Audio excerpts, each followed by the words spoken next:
So this past weekend has been pretty interesting to say the least. I've had fairly big issues with both my C8 Corvette and the C5 Corvette all in the same week, which is just mind-blowing to me. Now the C8 Corvette situation is a little bit worse than the C5s, but before we get into the whole story time thing about what's been going on with both cars, we're gonna start these both up and get them pulled out of the garage to talk about it.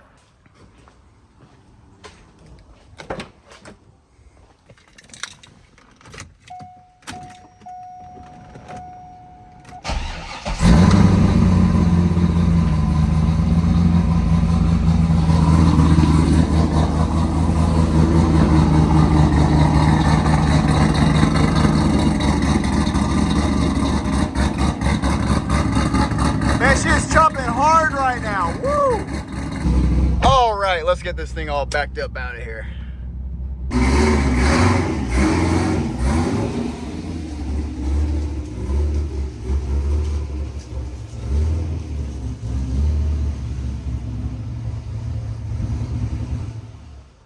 And now it's time to get the C8 out of here. So let's see if it'll remote start.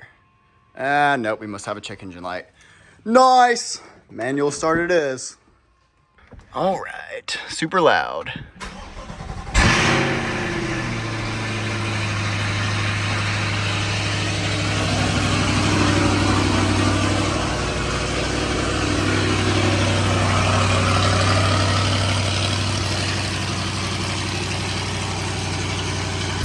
That is just insane. That is so insanely loud.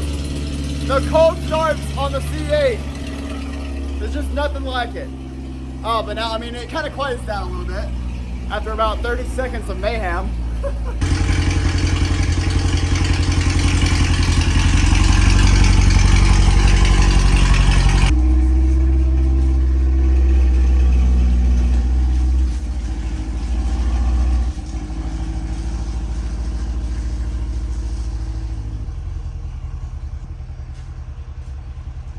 All right, so here we have the C5 and the C8 out of the garage. Let's get right into what's wrong with the C5 and the C8. I think we're gonna start with the C8 first, since that story is a little bit worse. Story time with the C8 Corvette. Last weekend on Saturday, I went to Atlanta Motor Speedway in the C8 Corvette for Fuel Fest Atlanta. I woke up pretty early here in Alabama and drove like 2.5 hours. I got there at like 11 a.m., had a great time. My car was in the premium showcase at McGuire's for the show. It was awesome. I got to see a bunch of y'all, hang out with a bunch of people. There was cool music, cool cars.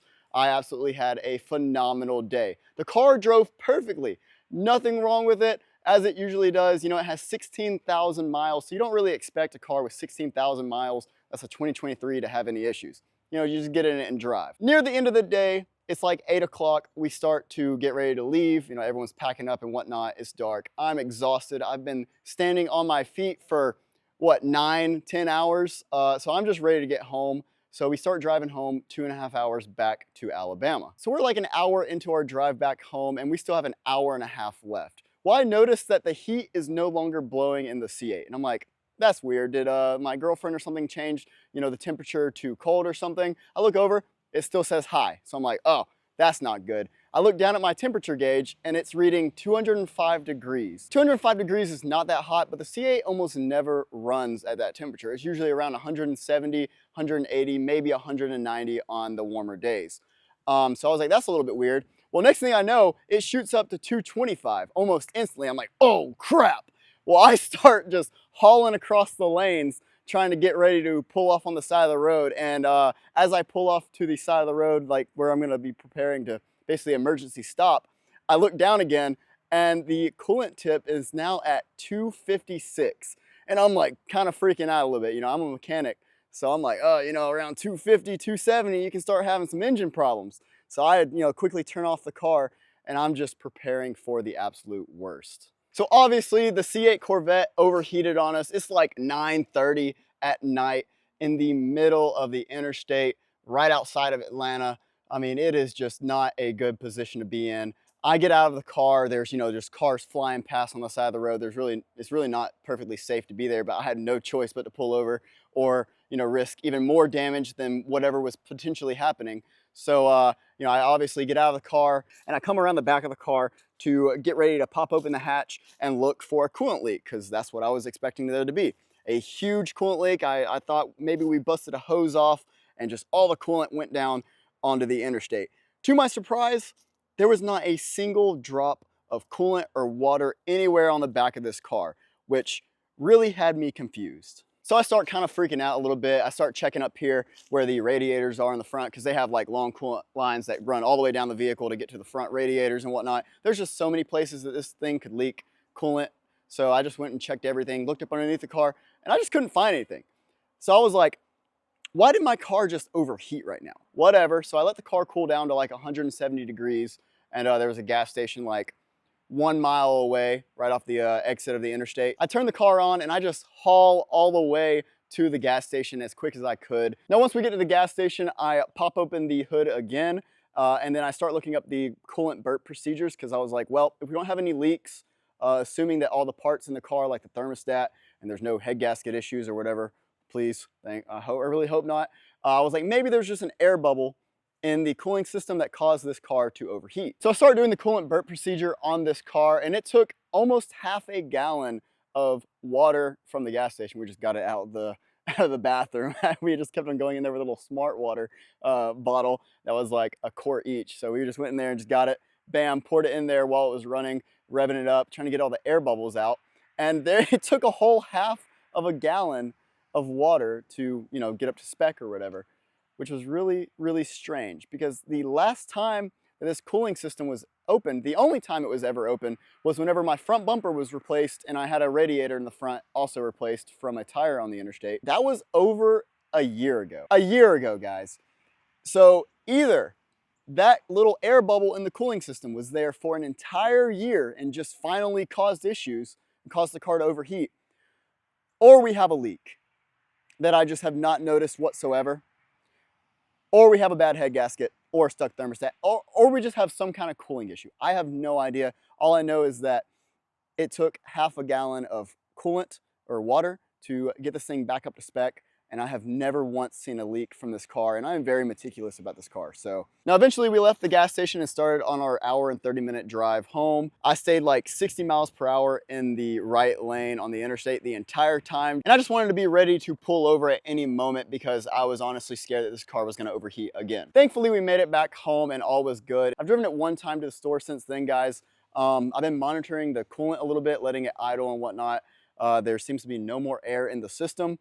I can't see a single leak. I let the thing idle in my garage for like 2 hours, checked up underneath the car, removed some of the panels on the bottom. I can't find a leak. I'm gonna be honest. I have no idea at this point how this could have happened. I don't understand how there could have been an air bubble in there for that long. And if there is a leak, that thing is insanely slow, or it's leaking into the engine. I don't know. I am mind blown, guys. Now moving on to the C5. The C5 is in much better condition than the C8 was. It's not really all that bad, to be completely honest. Now the issues with the C5 is mainly about the idle. So ever since I got the cam on this car, the car has kind of idled a little bit weird. Sometimes whenever you start this car on like either a cold start, or after you're driving it for a while, you shut it off and then restart it, it'll like almost fall to 200 RPM and just struggle to stay alive until eventually like 20 to 30 seconds later, it raises the RPM back up and then starts idling fine again. Now we have no codes in this car except for a historical code for the mass airflow sensor. There's no misfire codes whatsoever, but if you guys sat in this thing while it was, you know, messing up and whatnot, you would think that there's like a 2 or 3 cylinder misfire. I mean, it is absolutely insane. Everyone at the gas station will just be looking at you like, dang, that car either has a really aggressive cam or it's really messed up. And honestly, in the C5's case, it's kind of both. So there's a few things that I've done to try to alleviate that problem. One, the air filter was pretty clogged up with dirt and everything. So I cleaned the air filter, got that all squared away. Didn't really change anything. So then I went and put all new spark plugs and plug wires in it. And it actually does seem to be running a little bit better, but it still has the issue, which brought me back to the mass airflow sensor code. Now this was a range code in the mass airflow sensor. So I took the mass airflow sensor out of the car and then I cleaned the mass airflow sensor and also the throttle body. So all that was nice and clean and whatnot, clear the code, drove it, and it came back. Now obviously it could just be a mass airflow sensor problem and I just need to get a new one for the C5, or it could be a tune issue. Yeah, I read on some forums that people were getting mass airflow sensor codes after installing a fairly large cam in their car and the tune not be correct at idle, which is very possible because this issue happened directly after the cam install. So I'm kind of to the point where I'm just gonna throw a new mass airflow sensor on this car and then probably just get it retuned to kind of knock everything out and just kind of get everything squared away with this thing. All fresh and new stuff, everything cleaned. Might even throw some new upstream O2 sensors on it, just so we have everything all squared away with this thing, so we can start actually making some real power in the future, which is coming very soon because I have a lot of plans with this car. But it needs to be running right. So that's kind of where we are with the cars right now, guys. This thing is overheating, and then this car is just idling like crap. Hey, you know what hasn't messed up? You know what has not let me down? Haha, the Acura RSX. That's a good little car. You keep being great. All right, thank you. Thank you for not messing up. These two, can't say the same. They're just pretty little problems. So there you have it, guys. A little update video on the C8 and the C5. If you're not already subscribed, be sure to hit that subscribe button and leave a like. It really helps me out. Anyways, guys, I will see y'all in the next video. All right, let's see if it does the idle issue as I go to move the cars back. I mean, the sound is just off a little bit. Doesn't sound right. It does not sound right.